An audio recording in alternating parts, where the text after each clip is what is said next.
Magpasensyahan kayo sa isa't isa at magpatawaran kayo kung may hinanakit kayo kanino man, dahil pinatawad din kayo ng Panginoon.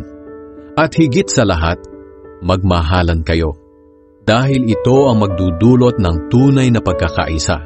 Paghariin ninyo sa mga puso niyo ang kapayapaan ni Kristo, sapagkat bilang mga bahagi ng iisang katawan, tinawag kayo ng Diyos upang mamuhay ng mapayapa.